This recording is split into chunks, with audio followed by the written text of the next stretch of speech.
Okay, good morning and welcome back to the channel. Today I thought I would share my brief medical history and see if anybody out there has had any similar type things happen to them. My medical history didn't really start until about 10 years ago, but there were a few things between the time that I was born and April of 1960. When I was about 5 years old, we lived in a house very close to where I live now. It's in the same basic neighborhood. That house would be about a quarter mile from here if it were still there. It's no longer there. But I was about 5 years old, and I remember a little bit about this accident that I had.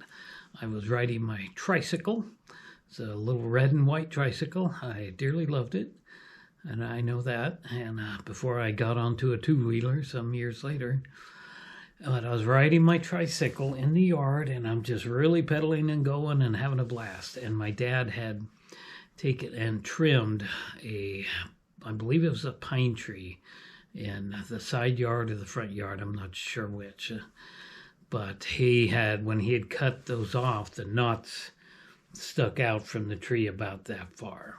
And I'm riding my tricycle, and I don't know where I was going or what I was doing, but I caught one of those knots right here, right there. I can still feel there's a little bit of an indentation.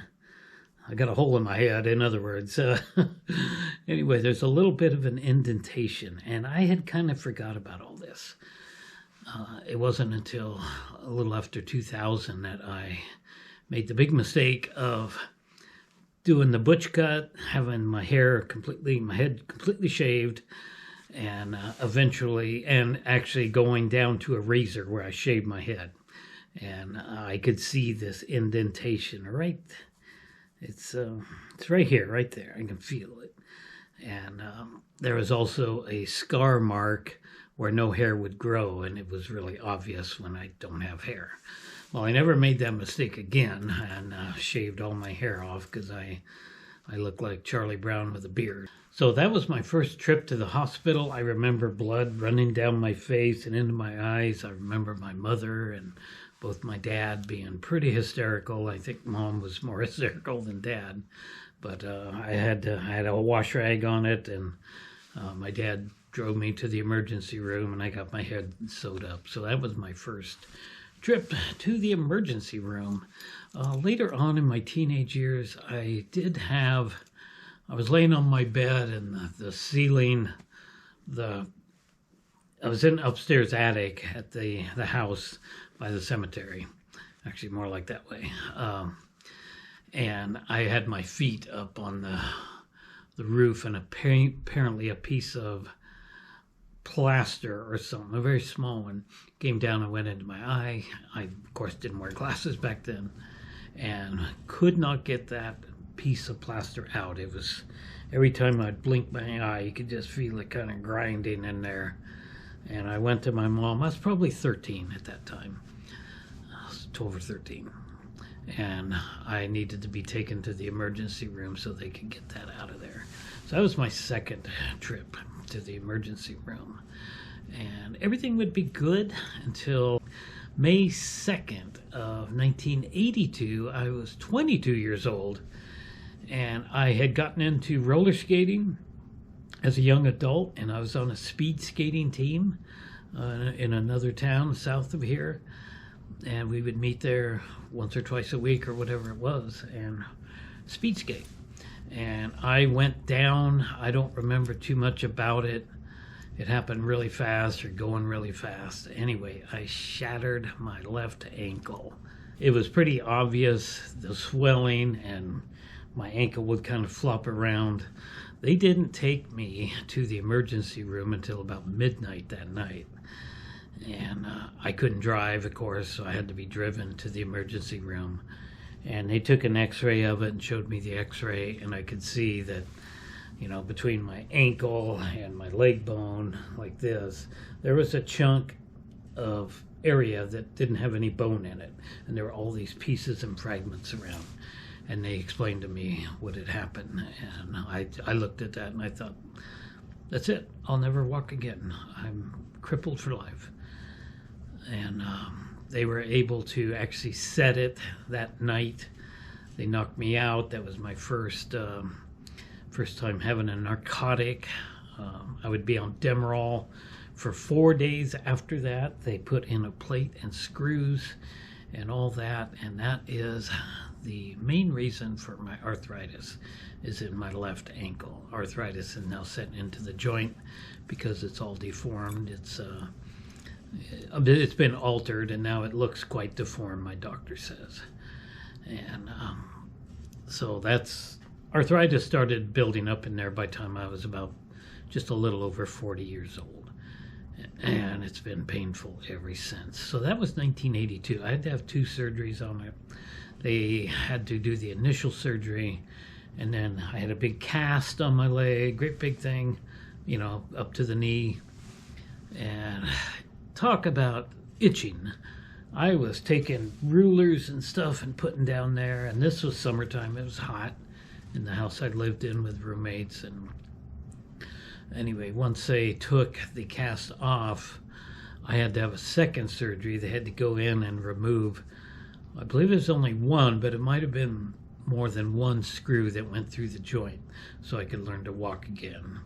And I picked it up pretty quick. I learned to walk because I was never so happy to take those crutches and just throw them away as far as I could. And so I got back on my feet, and everything was really good with my ankle, like I said, until I got to be about 42, 43. By 45 years old, I was starting to feel the arthritis pain in there. It was really starting. So a lot of time went by. At that point, I started building my Chevelle, and I had motorcycles, and I was having a pretty grand old time in my 20s. And in my 30s, I met the love of my life, early 30s, and that ended very, very badly in a very bad separation, and it was terrible, horrible time. Life goes on, and working for a big corporation in 1994 as that separation and breakup was just starting. And I worked for that big corporation for a lot of years, for 17 years, I think. And it was in December of 2010 when they decided to shut down the food and beverage area there, or the food, not the beverage. Well, I guess both. I don't remember. That's so long ago. So I lost that job after all those years. And then I went to work at the place that I was working at last time, and my last job. Started there in April 5th of 2010. And then along comes 2014. Remember the exact date of it, but it was in the springtime. And I started having nosebleeds. I would just be sitting here like this, and all of a sudden, you know, I'd like, oh my goodness, where's that coming from? And it's coming out of my nose. And I think it was on I don't remember. I think it was on the right side that I started having nosebleeds, and they started happening, like 2 or 3 a week. And I didn't know what was going on. I had lost my insurance my medical insurance when I had left the corporation. We couldn't keep it going on because I didn't go right to work, and it was very expensive without the employer putting in their part of it. So I lost my insurance. I was not a full-time employee at my new job. I chose to just do part-time, work 4 days a week and 5 hours a day or whatever it was. And that I was able to fit inside underneath the low income level where I'm at now. And so I applied for Medicaid, and before I could get it, those nosebleeds were going on, and I ended up having one early in the morning.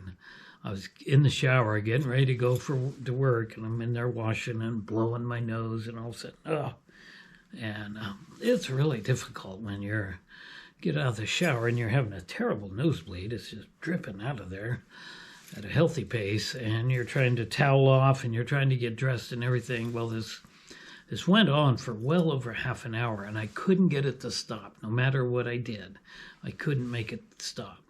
So I actually called my sister, and I said, I'm having a really bad nosebleed. And I've been laying on the bed trying to make it stop, and I got up, and I feel all dizzy and everything because I was starting to get scared. I knew I was losing an awful lot of blood. I had my whole towel, my whole big bath towel was just, I could almost wring blood out of it. It was so wet with blood. And I thought, what am I going to do? I can't make this stop. I don't want to pass out. And she said, you need to go to the hospital. I'll call an ambulance for you and all that. So that was my first ambulance ride. And I got to say, it wasn't a very comfortable ride. It was rough. They had me on the stretcher in the ambulance, and they got you tied down, and the stretcher's tied down. But every corner you go around and bump and everything. And I thought, this is really rugged. So that was my first ambulance ride. I would have another one later on. So spent a bunch of time in the emergency room. I mean, all morning there. They're trying everything. They're trying to cauterize it, and they can't make it stop, and they're thinking they're gonna have to take me into surgery, but they got one thing they can try, and that's this big balloon thing. It's got a little see-through hose on it that they connect up to an air pressure thing, and they shove it way up your nose. I didn't even think anything could go up there that far, but they shove it up your nose, and then they pump it up, and it was extremely uncomfortable. Excuse me. And I had to stay there for 3 days, and then after 3 days I'd have to go in and have it removed. And it just sucked so much. It was just like having this big, you talk like this because this thing's up your nose, and I couldn't breathe except through my mouth, and I hated it. And that first night was the first night I had ever slept in my big reclining chair, the same chair that I have now, that I sleep in all the time now. But that was the first night. I couldn't stand to lay down, and I just sat up in that chair all night and actually had trouble, but I'd fall asleep and wake up, and so forth and so on. So that's when sleeping in the chair started for me. At some point, I had a colonoscopy, and I can't remember exactly when that was, but that colonoscopy was something that my doctor recommended, and they talked me into doing it. I didn't want to do it because apparently I was bleeding internally. So that must have been after the seizure. So let's talk about the seizure first. On April 13th of 2016, I had a seizure here at my home. I don't remember. The last thing I really remember was working Sunday at work and eating some brunch goodies there. And then I came home, and the next day when I woke up, I was very, very sick to my stomach. I had a headache. Everything I drank or tried to eat, I don't think I even tried to eat anymore, but water I would drink, I don't think I had coffee, would just come right back up. I just couldn't keep anything down. And that would have been Monday. That would have been my day off. I had Monday and Tuesdays off back then. And I think I had Wednesday off too. Maybe not. Because they told me that I called in sick for Wednesday. But I don't remember that. I remember being at home here, and I would just constantly, I'd be watching TV or something. I'd have to take off running for the sink or the bathroom to heave up. And so I don't remember. I remember a little bit about Monday probably. I don't think I remember Tuesday. Wednesday, they told me I called in sick. Thursday morning, I was supposed to be at work. I didn't show up.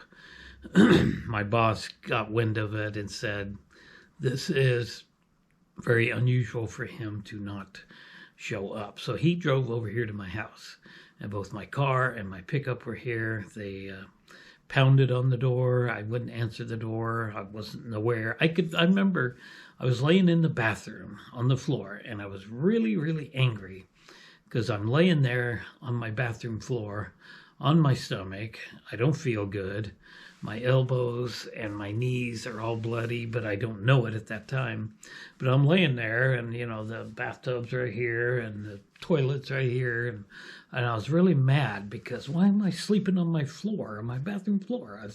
I didn't understand what had happened, and then I'd hear the pounding on the door, and it was crazy. When I'd hear that pounding on the door, I would try to get up, and I would just, and I couldn't get up. I was absolutely exhausted, and both sides of my tongue hurt really bad, and come to find out that I had bit my tongue really bad. So I had been in the bathroom at some point in time doing I don't know what, and I was down. I had a seizure right there. I was dressed as much as I was. I wasn't stark naked, but I wasn't exactly presentable to go walking outside. But so I'd had a seizure in there, so nobody knows if that could have happened Tuesday.